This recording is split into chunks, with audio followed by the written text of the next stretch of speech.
After our investigation exposed doctors coming to Texas to escape their problem pasts, the Texas Medical Board is now proposing a rule change. If approved, physicians would be required to self-report any criminal convictions, out-of-state disciplinary actions, and medical malpractice claims within 30 days instead of every 2 years. But one state lawmaker says that doesn't go far enough.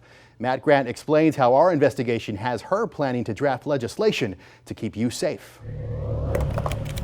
From the cheapest gas to where to eat, we check online reviews for everything. But when it comes to potentially life or death decisions, like looking up your surgeon or doctor, a series of KXAN investigations found the Texas Medical Board is keeping some past disciplinary records secret. We found dozens of doctors with suspended or revoked medical licenses able to or still practicing in Texas, and all showing clean records. Well, my immediate reaction was, well, if the medical board isn't going to do it on its own, as a member of the legislature, I'm going to file a bill. I'm going to do something about it. In Dallas, around 10 miles from where Dr. Christopher Dunch, dubbed Dr. Death, once operated, Democratic State Representative and attorney Julie Johnson wants to fix the system that allowed him to keep practicing. I think that the reporting that you did, where you uncovered all of the physicians who had lost their license in other states, and that was not disclosed on the Texas Medical Board's website, is Exhibit A as to the problem. Patient safety is an important issue, and it's something that the state legislature needs to take a look at. The Texas Medical Board has completely failed in its job, so we're going to have to step in and do it for them. In response to KXAN's investigations, Johnson plans to file a bill next session that would force the Texas Medical Board to be more transparent. Among her proposals, preventing doctors who've had their medical licenses revoked in other states from being able to practice in Texas, making it a crime to lie on applications, and requiring physicians to report any discipline for medical negligence or arrests within 30 days instead of every 2 years. Johnson says the agency is not meeting its own mission statement to protect the public, in addition to not following the law, which requires out-of-state disciplinary records to be made public.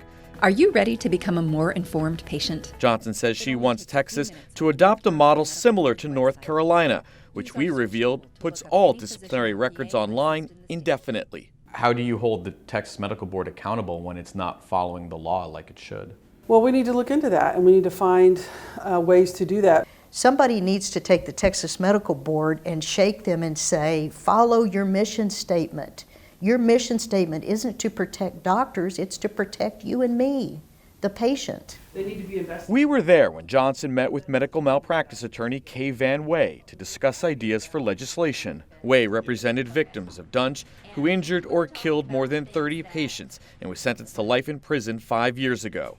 Johnson says she'll ask for a hearing and plans to cite our investigations as evidence for why the problem needs more than a Band-Aid. That would need to be, I think, provided to the committee, and so people can see, yes, this is not just a one-off problem that we're talking about.